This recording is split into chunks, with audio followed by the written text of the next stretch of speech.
So this was something that I spoke about on my live stream recently, and I felt that it'd be a pretty good topic to discuss individually about the Nintendo Switch 2 at this point, because there has been a huge momentum shift right now for the system online and even in the sales numbers when it comes to what people are picking up. Now we know that the system is the best selling system ever when it comes to the first 7 months or so. And we know that it was selling steady at the beginning of the year, but with that Nintendo Direct Partner Showcase, there were people feeling that Nintendo was not doing enough. And then all of a sudden, it kind of seemed like at a snap, out of nowhere, things kind of changed and the momentum has been completely different for the Nintendo Switch 2. So in this video, we're going to talk about what's been happening, what's going to happen, and a few interesting things that I've kind of dug up a bit that I think are going to shape exactly how the Nintendo Switch 2 is going to play out for 2026. But before we continue on, we are giving away a Nintendo Switch 2. All you have to do to enter is hit that subscribe button if you aren't already subscribed and drop a comment below. We are giving away a Nintendo Switch 2 once we hit 150,000 subscribers, and it will be random. So the more that you actually comment and interact, the better chance that you have to win. Hit that like button, click that notification bell, and let's go ahead and jump right back into it. I think that really where it first started was Pokemon Winds and Pokemon Waves. This to me was one of the first catalysts, not the huge catalyst, but one of the first catalysts that kind of gave a lot of people, millions of people, the thought process that, wait a minute, Nintendo is truly moving on from the Nintendo Switch 1. And if I want to play their best games, if I'm into Pokemon, for example, and I want to play that, I'm going to have to get a Nintendo Switch 2. But I don't think it fully registered because apparently there were a lot of people who felt kind of betrayed or upset or angry at the Pokemon Presents back at the end of February that there was no Nintendo Switch 1 version of Pokemon Winds and Waves. And it's easy for us, I talked about this during my live stream, it's easy for us who are in the know, who potentially look at the leaks, who kind of know a bit more about gaming to say, yeah, of course it wasn't going to be on the Nintendo Switch 1. We know about the leaks, like we know that they're probably trying to move on from that system, look at some of the issues they've had. They probably want to have that overhead with the processing power and everything to simply focus on one version of the game and optimize and get everything out of that one version of the game. When it comes to, obviously there's two versions, but that one SKU of the game on one platform. But a lot of the expanded Nintendo Switch 1 audience did not know that. They don't pay attention to everything, and they rarely use Twitter, or they only kind of have their own cozy communities and don't look at everything online. And they were generally stunned that Pokemon Winds and Waves was not coming to the Nintendo Switch 1, considering we just got Pokemon ZA that was on the Nintendo Switch 1, and a lot of people, millions of people, played it on there. So I think that was the thing that first started it. It kind of hit them at that point, and it necessarily wasn't a bad thing, but it was also kind of a good thing to let them know that they're going to have to see about upgrading this year. Then Pokopia comes out, and I think that's the true catalyst and momentum started to shift things and the public perception to Nintendo Switch 2 side. Now, once again, it was already having an incredible run when it comes to sales. People were buying it and it was moving steady units. But Pokopia came out, an actual tangible release for Pokemon, incredible reviews, crazy word of mouth in terms of what you can do with the game. And I think that is like the true catalyst that truly brought a lot of these people that saw what happened with Pokemon Winds and Waves, but obviously they weren't going to rush out and get one right then and there. Pokemon Winds and Waves is not till next year, but Pokopia was a tangible game that if you want to check out this new Pokemon title, you've got to have a Nintendo Switch 2 right now at this point. And there was some people that kind of brought up, oh, well, why is it on Nintendo Switch 1? It looks like it can run on there. But you got to realize, look at games like Dragon Quest Builders 2 on the Nintendo Switch 1. That struggled when it comes to performance, frame rate. There was issues. This game runs at a rock solid 60 frames per second and is even more expansive in some ways than that game when you look at what it does. But I think that as we kind of got into Pokopia and the more you play it, the more you realize that, yeah, they actually did use the Nintendo Switch 2, especially if you compare it to Dragon Quest Builders. So I think that was like the true momentum at this point. Now, there's still a lot to get into, but there's still room for improvements. Real physical re-releases with different cart sizes. I think that can be more of a momentous thing for the Nintendo Switch 2 if they can get more third parties to release on the physical cartridges. So we'll see about that, getting those different sizes out there. There is information that there are different sizes, so that needs to kind of come into play at this point.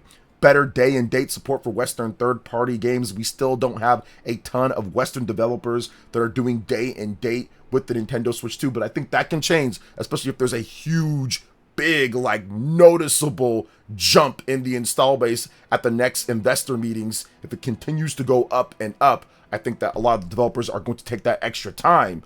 Also, you look at the Mario Kart World situation, $80. They just need to drop that down to $70. I think, yes, the Mario Kart World bundle is still here. In some places you can find it, some places not so much. But I still think that just getting that to 70 would be fine. There's no need for that to be 80, at least in my opinion. So getting that down. And of course, adding the themes and the eShop music so people can finally shut up about that. There's so many people that are still talking about it. No matter what's being added, they'll just bring that up as if that's some type of gameplay like enhancement. But I think that adding that in there would definitely help out when it comes to momentum. However, I think that great third-party support stuff that's actually tangible, the third-party announcements, like the Nintendo Direct Partner Showcase. I know that was kind of people being negative about that, but ultimately, those are games that people are looking forward to playing. Stuff like Digimon Story, Time Stranger, at 60 FPS, the debut of that with the Nintendo Switch 2 version of the game, and of course, other platforms will get it as well. Games like Grand Blue Fantasy Relink, Endless Ragnarok, Tales of Arise. There's more big RPGs and games coming. The Adventures of Elliot, the Millennium Tales. So there's a lot of different stuff to look forward to. Whereas if you go back and look at the Nintendo Switch 1 in its second calendar year, so from 2017 moving to 2018, how many of these type of games were announced? Almost none. That momentum was not there. It's kind of hard to look back and say, oh, everything was perfect, but it wasn't, considering there was still a lot of missing Japanese support, a lot of missing stuff when it comes to Nintendo Switch 1. So I'm seeing momentum when it comes to the Switch 2 that the Switch 1 never even got, because you can talk about sales all you want to, but it's about the content too. Sales matter, of course, but it's about the content, and the Switch 2 just has far more content, far more games to play than the Nintendo Switch 1 had in the same lining up the timelines when it comes to the second calendar year. It's not even close. Even looking at some of the big third-party games that Capcom's putting out, like Resident Evil Requiem, Pragmata, Monster Hunter Stories 3. So even with some people being upset about that Nintendo Direct Partner Showcase because it wasn't a big Nintendo Direct announcing Mario, Zelda, Animal Crossing, and everything all into one, it still adds a lot of value to the system. And one of the things that I think a lot of my supporters at the time, when it comes to viewers and stuff, there was a lot of discussion about Nintendo not getting enough Japanese support with the Wii U and getting support in the Switch 1 era, but still missing some of those bigger JRPGs that released on the PlayStation 4. So I do believe that having a lot of those games that did show up at that Nintendo Direct Partner Showcase, and even the most recent Indie World presentation, those are some pretty cool games that are going to help sustain the momentum as the bigger first-party games are released in between. Now, I do think that the ultimate, I would say, momentum shifter, which we saw was Pokopia, Pokemon Winds and Waves, the big third-party games, all of that stuff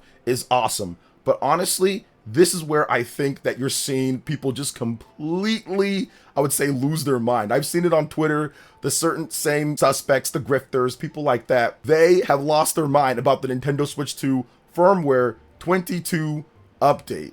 This new boost mode that adds a really cool feature absolutely could have been there at launch if they were able to test it and get it ready. There's a lot of things with the console launch. You usually don't have every feature ready to go, but in my opinion, at least, this is record timing when it comes to adding features compared to the Nintendo Switch 1, the Wii U, and the Nintendo 3DS, where sometimes it would take years to even add some basic features here. Now, once again, not perfect. There's definitely some more stuff that Nintendo could add to the Nintendo Switch 2 when it comes to features, and they're still going to add more stuff. This is just the beginning of the life of the Nintendo Switch 2, but this firmware update with this boost mode, making it much better to play a lot of Nintendo Switch 1 games via backwards compatible on the Nintendo Switch 2, to me is one of the missing links to truly get a lot of other people who maybe haven't upgraded yet, that like to have their Switch 1 library, that still play Switch 1 games, to entice them to play on the Nintendo Switch 2. Now, for those who don't know,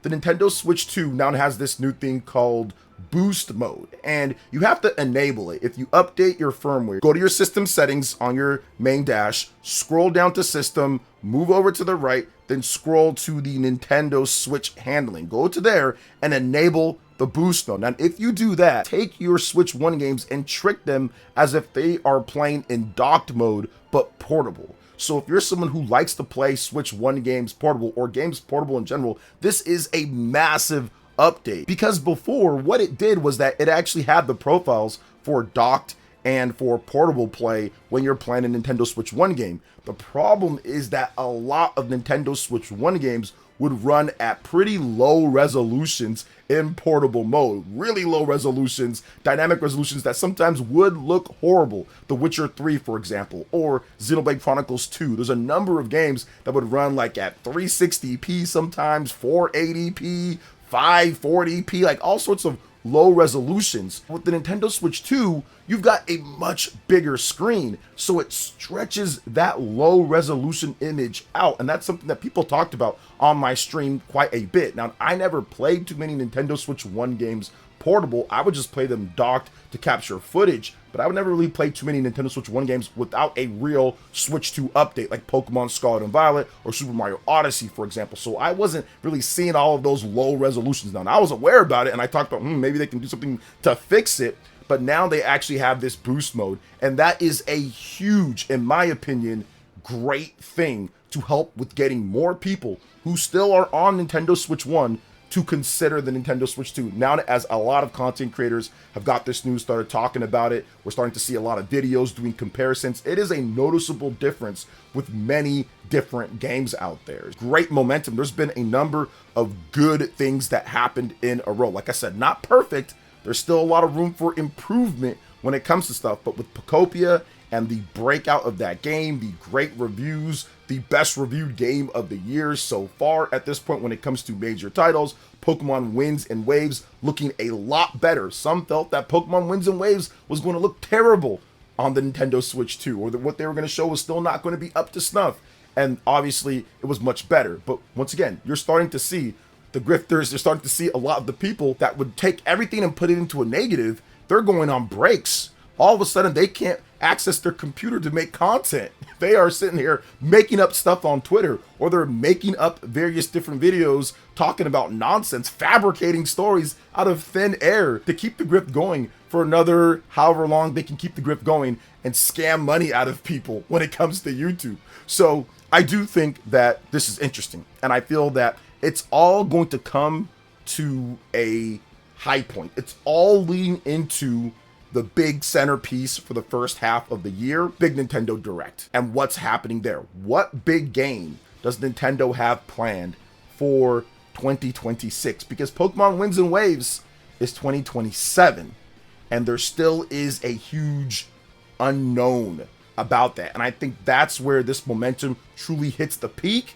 and the grift, when it comes down to it, essentially disappears based off of what happens there. If there is a new 3D Mario or a big Legend of Zelda game or a big 40th anniversary celebration, which I do think that can be a thing. I've talked about that in a separate video. If you haven't seen it, check out my Legend of Zelda 40th anniversary discussion where I talked about how Nintendo can do the same thing they did with the Mario 40th, where they put a whole segment into a Nintendo Direct. They can do the same thing with the Legend of Zelda. Not sure if they're going to talk about it at this upcoming Direct. Maybe they'll talk about that at the Fall Direct, but once again, we will see.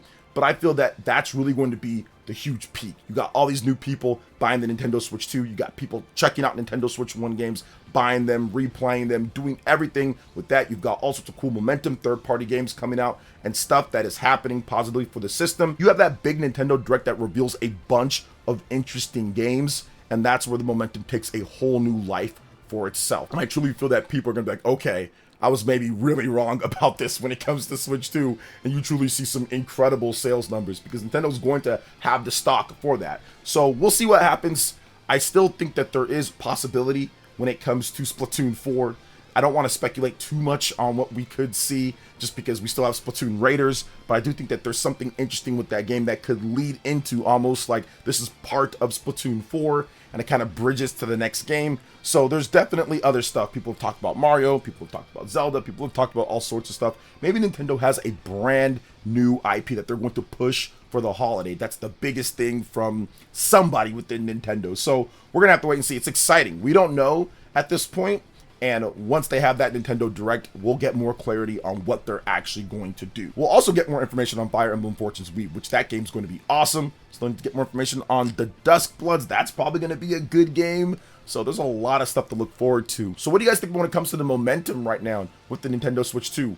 Let me know in the comment section below. Alright guys, that wraps it up for this video here. Thank you so much for watching. I do appreciate it. Please make sure you hit that like button, subscribe if you're someone new, click that notification bell, and check out my other Nintendo Switch 2 RPG content and more right here on screen. Thanks for watching, and we'll catch you guys for the next one. Peace.